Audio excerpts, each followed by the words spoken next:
welcome back to my channel's Mom's Tree. I'm really very excited and happy to share my another video with you guys, and thank you very much for the overwhelming response you are giving me so far. जी बिल्कुल, जिन्होंने मेरी video अभी तक नहीं देखी है वो मेरे नीचे ही डिस्क्रिप्शन बॉक्स में मैंने अपनी दोनों वीडियोस के लिंक्स शेयर किए हुए हैं, जिसके अंदर पहली वीडियो है जो मेरे बारे में है about the introduction of moms tree, और दूसरी वीडियो है जो मैंने पेरेंटहुड पे बनाई है, जो कि बहुत ही इम्पॉर्टेंट टॉपिक है, ज़रूर देखिएगा। तो शुरू करते हैं अपना नया टॉपिक जिसके ऊपर आज हम डिस्कशन करने वाले हैं, वो है पॉजिटिव पेरेंट। जी हाँ, क्या आपने वर्ड पहली बार ही सुना है? मुझे लगता है क्योंकि मैंने भी पॉजिटिव पेरेंटिंग के बारे में रिसेंटली ही जाना था। जब मैंने इंस्टाग्राम ज्वाइन किया तो मैंने बहुत सारे पेरेंटिंग कोच के प्रोफाइल्स देखे, जहाँ से मुझे पता चला कि पॉजिटिव पेरेंटिंग नाम की भी कोई चीज़ है। इट्स अ न्यू बज़ आप कह सकते हैं। कंसिडरेबली पेरेंटिंग जो है वो 4 तरह की होती हैं, जिनके ऊपर मैं अगेन एक डिटेल वीडियो बनाऊंगी। पर आज के टॉपिक में पेरेंटिंग जो है हमारा पॉजिटिव पेरेंटिंग, उसके बारे में मैं बहुत सारी बातें आपके साथ करना चाहती हूँ। उसमें से भी जो मेजर 4 पॉइंट्स हैं वो आप मेरी वीडियोस देखते रहना, एंड तक देखिएगा, जिसके अंदर वो जो 4 पॉइंट्स हैं वो मैं आपको बताऊंगी डिटेल में, उसके बारे में बताऊंगी कि उसमें होता क्या है। पेरेंटिंग आप सब जानते हैं, पालन पोषण करना माँ बाप का फ़र्ज़ होता है। पेरेंट बीइंग पेरेंट अपने बच्चों का ध्यान रखना, उनकी केयर करना। बट यहाँ पे जब बात आती है पॉजिटिव पेरेंटिंग की, तो वो एक टाइप है, एक टेक्निक है पेरेंटिंग की, जिसके अंदर आप नाम से सोच रहे होंगे कुछ ना कुछ पॉजिटिव है इसके अंदर। आप अपने से कंक्लूड करना चाहते हैं कि लेमन लैंग्वेज में आप ये कह रहे हैं कि सब कुछ अच्छा अच्छा वाली जो पेरेंटिंग होती है ये वो वाली है। नहीं, देर इज़ अ डिफरेंस। ये पेरेंटिंग अच्छा अच्छा वाली तो है, बट इस पेरेंटिंग में डिफरेंस ये है कि इस पेरेंटिंग के अंदर पहले हमें बीइंग पेरेंट उस चीज़ को अडॉप्ट करना पड़ेगा, उस जो पेरेंटिंग के मेथड है उसको अपनाना पड़ेगा, तभी ही हम ये पेरेंटिंग अपने बच्चों के पर लागू कर सकते हैं। Basically it's a change in the outlook of the whole scenario of parenting. पालन पोषण कैसे किया जाता है, बच्चों को ग्रूमिंग कैसे किया जाती है, चाइल्ड डेवलपमेंट कैसे होती है, आज हम उसके उस विषय पे बात करेंगे। क्योंकि ये एक बहुत बड़ा टॉपिक है तो मैं इसको आज ही का आज कवर नहीं करूँगी, इसके हम एपिसोड्स बनाएंगे, जिसके आज इसका पहला इंट्रोडक्टरी होगा टॉपिक, और उसके बाद इसके बारे में हम डिटेल में बात करेंगे। सो टॉपिक शुरू करते हैं हमारा पॉजिटिव पेरेंटिंग। इसको डिफाइन करते हुए मैं ये बताना चाहती हूँ कि पेरेंटिंग एक्चुअल में होती क्या है। पेरेंटिंग बेसिकली एक रिलेशनशिप होता है between you and your baby. Basically parenting, positive parenting एक कंटिन्यूस प्रोसेस है, जिसके अंदर आप अपने बच्चे के साथ एक रिलेशनशिप डेवलप करते हैं। उस रिलेशनशिप के 4 मेजर मापदंड हैं, 4 मेजर पॉइंटर्स हैं, जिसको फॉलो करते हुए आप इस पेरेंटिंग, पॉजिटिव पेरेंटिंग के बीच में आते हैं। पॉइंटर्स के ऊपर, 4 मापदंड के ऊपर, जिसके से हम पहला जो मापदंड है वो केयरिंग। केयरिंग एटीट्यूड हमेशा अपने बच्चे के साथ आप रखें, चाहे जो भी हो आप उसको, क्योंकि वो आप ही के ही बिहेवियर से चीज़ें समझता है। आपके जो इंसिडेंट्स अपनी लाइफ में वो इंसिडेंट्स देखता है, उसी से रिलेट करके वो अपने आप को एक एडल्ट में रूपांतर होता है उसका वक्त के साथ साथ। तो सबसे पहले केयरिंग नेचर आप हमेशा अपने बरकरार रखें, चाहे जैसे भी सिचुएशन हो, अच्छी हो बुरी हो, आप किसी भी माहौल में गुजर रहे हो, आपके लाइफ में कुछ भी चल रहा हो, अपनी केयर का जो अनुभव है वो अपने बच्चे को वो ज़रूर देते रहें। रीज़न, क्योंकि केयर ही एक ऐसा है जो आपको और आपके बच्चे को इमोशनली अटैच करके रखेगा। आप हमेशा अपने दिमाग में इस बात को बांध के रखें कि अगर आप अपने बच्चे को एक अच्छा बिहेवियर, एक अच्छा फाउंडेशन देना चाहते हैं, तो सबसे इम्पॉर्टेंट चीज़ है केयर। जैसे एक माँ के साथ जुड़ा होता है कि माँ ही अपने बच्चे की केयर करती है, मेरा ये मानना है जितनी केयर माँ अपने बच्चे को देती है उतनी ही केयर उसके फादर को भी उस बच्चे को देनी चाहिए, ताकि वो भी अपने फादर के साथ एक ऐसा रिलेशन बनाकर रखे जिसको हम पॉजिटिव पेरेंटिंग में आगे कंटिन्यू कर पाएंगे। क्योंकि आने वाले टाइम में आप ये देखते हैं कि जब भी कोई बच्चा कोई गलत काम करता है तो सबसे पहले उसको ऐसे एड्रेस किया जाता है, देख तेरे बेटे ने क्या किया, या देख तेरी बेटी ने क्या किया। हम उस चीज़ को, जो एक फाउंडेशन बन रखी है हमारी सोसाइटी में, हम उसको ब्रेक डाउन करते हैं। When it's come to parenting, let's talk about both mother as well as father. ये बहुत इंपॉर्टेंट है। इससे आप अगर, जब भी आप इस चीज़ को इनकलकेट करेंगे अपनी लाइफ में, इसको इम्बाइब करके अपनी लाइफ में प्रैक्टिकली अपनाएंगे, तो आप देखेंगे आपको बहुत ही ड्रास्टिक चेंज दिखेगा अपने बच्चे के ऊपर। तो मैं आपसे यही कहती हूँ, सबसे पहले केयर। दोनों माँ बाप अपने बच्चे के साथ एक रिलेशनशिप डेवलप करें, जिसके अंदर उसमें केयरिंग एटीट्यूड सबसे पहला होना चाहिए। Point 2, teaching. टीचिंग से मैं ये नहीं कह रही हूँ जिस तरह से स्कूल में टीचर बच्चे को पढ़ाती है उसी तरह से आपने भी अपनी टीचिंग की एक अलग से टाइम निकालना है, चलो चलो बुक्स खोलो स्कूल की पढ़ाई करें, नहीं। टीचिंग है हर सफ़र में, हर टाइम पे जब भी कोई बच्चा आपसे बात करे या कोई भी चीज़ आप उससे शेयर करें, उसमें से उसको एक सीख दे, उसको सुने। सबसे इम्पॉर्टेंट बात यह है टीचिंग के अंदर कि आप अपने एक्सपीरियंस उससे तभी शेयर करें जब वो आपसे उस टॉपिक के ऊपर बात कर रहा हो, और जैसे ही वो बात करे उसकी थॉट को पूरा सुने। जब तक आप उसकी बात को पूरा नहीं सुनेंगे तब तक आप उसकी थॉट्स को पहचान नहीं पाएंगे, जब तक आप पहचान नहीं पाएंगे तब तक आप उसको सिखा नहीं पाएंगे। कोई भी मिसअंडरस्टैंडिंग बच्चे अबोध होते हैं, उन्हें किसी के बारे में, किसी भी टॉपिक के बारे में पूरा ज्ञान नहीं होता। बीइंग माँ बाप हमारा फ़र्ज़ बनता है उनकी जो मनोस्थिति है उसको समझे, समझने के बाद उस पर अपने थॉट्स को, जो आपके एक्सपीरियंसेस हैं और उसके जो थॉट्स हैं, आप उनको वो समझाएं, रादर देन कि आप बुकिश लैंग्वेज की तरह अपना शुरू हो जाएं, ये नहीं करते बेटा, ये करते नहीं।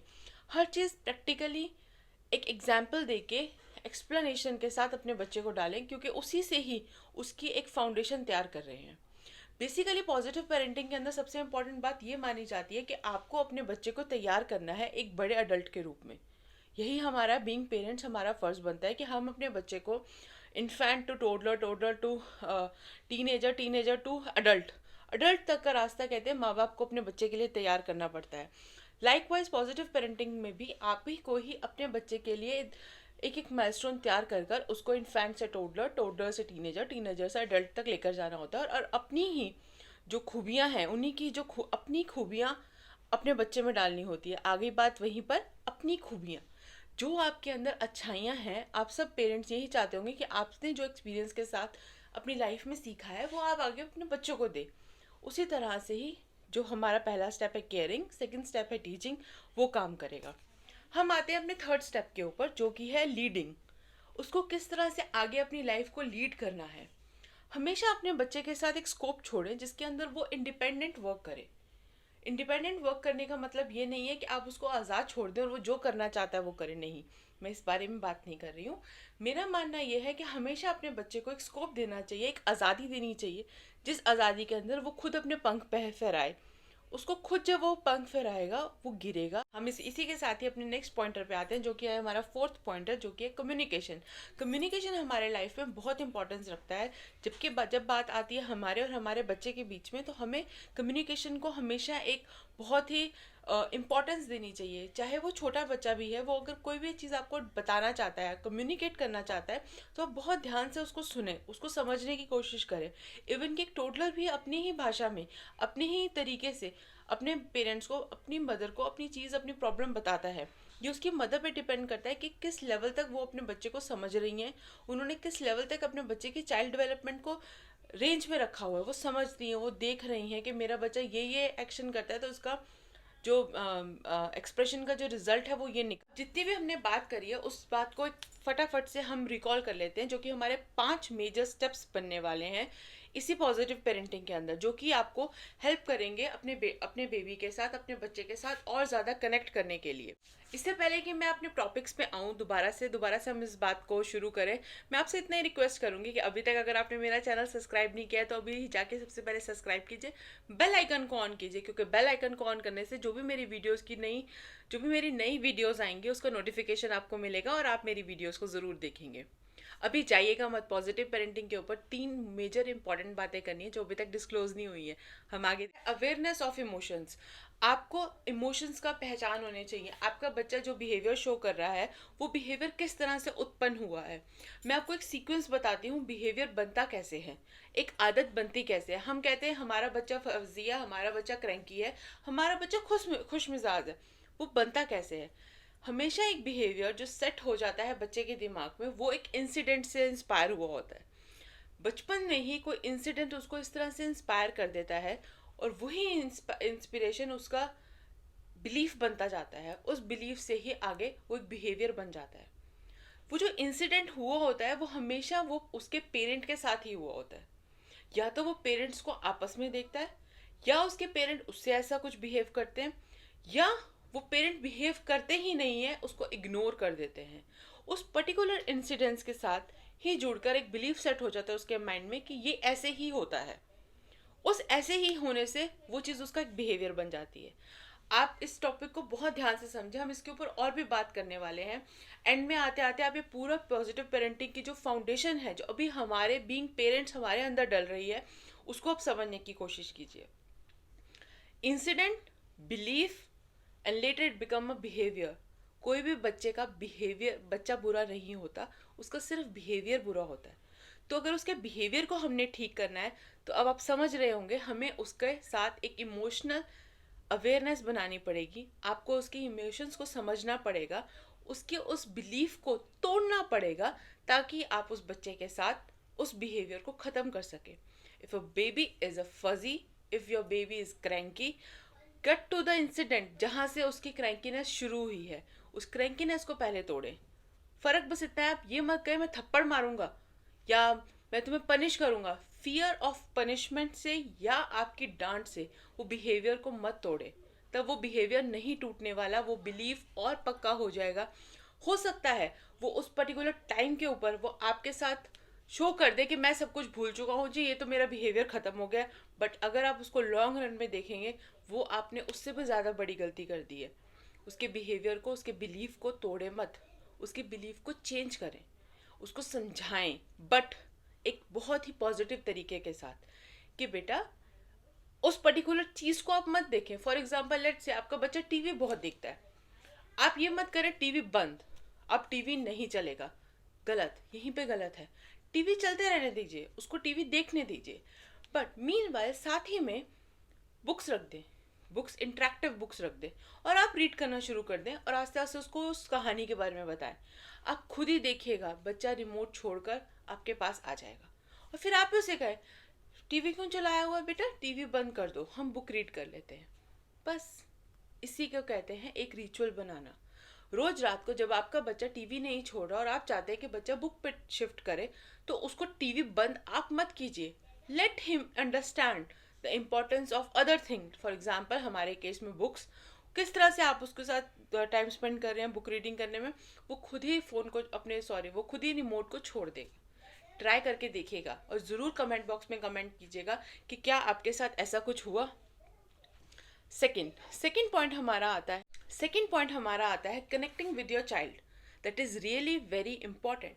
आज के टाइम में सब लोग अपने फ़ोन्स के साथ, अपने लैपटॉप के साथ, सब पेरेंट्स अपने बिजी रहते हैं कहीं ना कहीं। क्या आप अपने बेबी के साथ कनेक्ट कर रहे हैं? नहीं, सच्चाई यही है।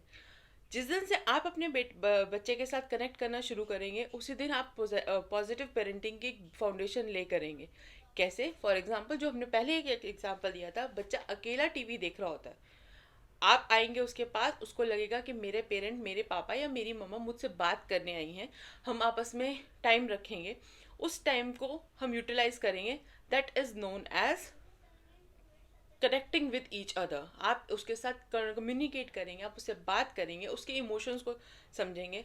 फॉर एग्जाम्पल, मैं ये नहीं बता रही हूँ कि मैं प्रो हूँ, मैंने भी चीज़ों को आस्ते आस्ते सीखा है और मैं आज भी गलतियाँ कर रही हूँ when it's come to upbringing of my own kids, but still I am trying to learn the best I can, and that is only I am sharing with you all. Amira used to have Boogie Papa time. Boogie is her nickname. तो हमेशा वो बोलती है let's have Boogie Papa time, let's have Boogie Mama time. So spare that particular time, एक time रखें, एक उसको नाम दे दें उस टाइम को, ताकि बच्चा आपके साथ कनेक्ट कर सके। वो दिन भर की जो भी छोटी मोटी बातें होती हैं, और आप मानेंगे नहीं, उसका मेरे साथ अलग काम चल रहा होता है, पापा मम्मा टाइम, बुग्गी मम्मा टाइम में वो अलग एक्टिविटीज़ करती है, बुग्गी पापा टाइम में वो अलग एक्टिविटीज़ करती है। So this is known as when you spare some time for a kid, or you can start connecting with your baby. Next है हमारा, अपने इमोशंस को नाम दो। खुशी को, गम को, एक्साइटमेंट को, हैप्पीनेस को, सरप्राइज को, हर एक इमोशंस को नाम दो, ताकि बच्चा उन इमोशंस को समझे। जब वो इमोशंस को समझेगा, वो और वैल्यू करेगा इमोशंस की। देखिए, मैं हमेशा जब भी बात कर रही हूँ, मैं आपसे इमोशन की बात कर रही हूँ। इमोशंस का मतलब है भावना, भावना से बनता है बिहेवियर। आप इस बात को समझें। ये यानी कि ये नहीं है कि मैं आपको ये बता रही हूँ कि आप अपने बच्चों को इमोशनल कैसे बनाएं। There is a difference. Emotions हमारे अंदर से निकलते हैं, हमारे हार्मोन्स का, हमारे ब्रेन का और हमारी बॉडी का तालमेल को जोड़ने के लिए बनते हैं। जितना ज़्यादा आप छोटी से छोटी उम्र में अपने बच्चे के अलग अलग इमोशंस को उसको बाय बोल के ये बताना कि now there is a separation period, अब पापा और बच्चा थोड़ी देर के लिए दूर रहेगा, पापा ऑफिस जाएंगे, बेबी घर में मम्मा के साथ एंजॉय करेगा। फूड टाइम मीन्स अब हम खाना खाएंगे। प्ले टाइम अब हम खेलेंगे, खेलने में एक एक्साइटमेंट आती है, फूड में एक खुशी मिलती है कि yes I am going to have something. So इन सब बातों से आप यही समझ पाए हैं कि पेरेंटिंग जो है, पॉजिटिव पेरेंटिंग जो है, वो कुछ नहीं है, सरल भाषा में self development, self growth and self control का ही एक संयुक्त एक कंसोर्टियम है। तो जो भी बच्चा है और उसके जो पेरेंट्स हैं वो इस मेथड को अगर फॉलो करेंगे तो वो खुद ही एक अपने आप में एक ड्रास्टिक चेंज महसूस करेंगे। हम करते हैं, हमें लगता है कि हम बाकी पेरेंटिंग से थोड़ा डिफरेंट हैं। हम रूल्स बनाते हैं और उन रूल्स को अपने बच्चों के साथ डिस्कस करते हैं। अब हमने 10-11 बजे सो जाना है, उससे पहले हम थोड़ी सी बुक रीड करेंगे, उसके बाद हम पापा बुग्गी टाइम करेंगे, मम्मा बुग्गी टाइम करेंगे, और उसके बाद विल टॉक आपस में, then we will sleep. Okay done. उसमें से बच्चा अपना पॉइंट देता है, हम ऐसा करेंगे, थोड़ा सा ना नेटफ्लिक्स देख लेंगे। Okay done. आप अपने जो रूल्स बना रहे हैं, आप जो अपने डिसिप्लिन सेट कर रहे हैं अपने बेबी के लिए, उसको उसका हिस्सा बनाएं। जब भी आप अपने बच्चे को उसके रूल्स का हिस्सा बनाएंगे, आप उसको एक फ्रीडम देंगे जिसमें वो भी पार्टिसिपेट कर सकता है और वो बहुत ही अच्छे तरीके से उस डिसिप्लिन को फॉलो करेगा। आज से ही आप, अगर आप थोड़ा सा भी इस चीज़ से लिंक करते हैं, जो मैं कह रही थी कि एंड में आके हम बातें करेंगे, वो बातें यही हैं कि अगर आप थोड़ा सा भी इस चीज़ को अपनाने की कोशिश करना चाहते हैं, आप कोई भी रूल बनाएं, उस रूल को पहले डिस्कस करें, अपने बच्चे का उसमें से जो उसकी चाहत है वो सुने, और सुनने के बाद उस रूल को लागू करें। आप खुद देखना, बहुत ही डिसिप्लिन के साथ आपका बच्चा उस रूल को फॉलो करेगा और वो आपको भी करवाएगा, वो आपके साथ भी उसी तरीके की चीज़ एक्सपेक्ट करेगा। अब ये आपके ऊपर है बीइंग पेरेंट। आप अगर पॉजिटिव पेरेंटिंग को अपना हिस्सा बनाना चाहते हैं तो आप बीइंग पेरेंट उसका साथ दे रहे हैं। ये चीज़ अब आपको ध्यान देनी है। Active listening. एक्टिव लिसनिंग मैंने बहुत बारी समझाया, चाहे वो कम्युनिकेशन हो, कुछ बच्चे से बात करना हो और उसका सुनना हो, ये बहुत बहुत बहुत ज़्यादा इंपॉर्टेंट है। बच्चे के दिमाग में कोई भी एक चीज़, कोई भी एक जगह पे कोई पॉइंट आके रुक गया है और वो आप उसको सुन नहीं रहे हैं, आप उसको सपोर्ट नहीं कर रहे हैं, वो पॉइंट के उधेड़ गुण के अंदर वो उस पॉइंट को नेगेटिव दिशा में भी लेकर जा सकता है। बेटर ये रहेगा, जब भी आपके बच्चे के पास कोई इफ़ एंड बट हो, पूछो, सुनो, उसको जितने क्वेश्चंस करने हैं उसको करने दो, जब तक वो एक निष्कर्ष में पहुंच के उसके जो इंक्विजिटिव नेचर है उसको एक सेटिस्फेक्शन नहीं मिलती, उसको बोलो बेटा और क्वेश्चन पूछो, आप क्या पूछना चाहते हो मुझसे, ताकि उसके थॉट्स में जो जो क्लैरिटी आ सकती है। वही एक टाइम होता है, आप जब कोई चीज़ समझाएंगे वो तब वो चीज़ समझ नहीं पाएगा, बट जब उसने समझनी है, उसके दिमाग में खुद 10 तरह के सवाल है, उन 10 तरह के सवालों के जवाब अगर आप दे रहे हो, वही एक बेटर तरीका है, वही एक बेस्ट पार्ट है इस पॉजिटिव पेरेंटिंग का। Listen to your child. जितना ज़्यादा सुनोगे उतना ज़्यादा आप अपने ही बच्चे की खूबसूरती उसको आप निखारते चलोगे। इसी के साथ साथ ही हम इन 3 पॉइंट्स को, इंसिडेंट, इमोशन एंड बिलीफ, को हम अगली वीडियो में डिस्कस करने वाले हैं। तो अब से पॉजिटिव पेरेंटिंग के लिए हम सब मिलकर एक स्टेप आगे बढ़ाते हैं और देखते हैं कि किस तरह से हमें चेंज करता है और ये हमारे बच्चों को चेंज करता है। तो ये रहा मेरा आज का वीडियो। मैं होप करती हूँ कि आप सबको ये टॉपिक में थोड़ा सा इंटरेस्ट आया होगा, क्योंकि ये टॉपिक एकदम ही अलग है, एकदम ही डिफरेंट है। मैं चाहती थी, क्योंकि जो मैंने इसके बारे में सीखा और मैंने इसको अपने लाइफ में लाई, बिलीफ मेरे पहले से इस तरह से थे, पर मुझे डिफाइन करना नहीं आता था कि इसको पॉजिटिव पेरेंटिंग कहते हैं। मैं यही कोशिश करूंगी अपनी आने वाली वीडियोस में भी कि उन टॉपिक्स पे बात करूं जो टॉपिक कहीं ना कहीं छुपे हुए हैं, हम चाहते भी हैं, हम जानते भी हैं। एक छोटा सा काम के लिए subscribe my channel, press the bell icon, और वीडियो खत्म होने के बाद लाइक ज़रूर कीजिएगा, कमेंट ज़रूर छोड़िएगा, क्योंकि आप ही के लाइक से, आप ही के कमेंट से मुझे बहुत सपोर्ट मिलता है और मुझे इंकरेजमेंट मिलेगा।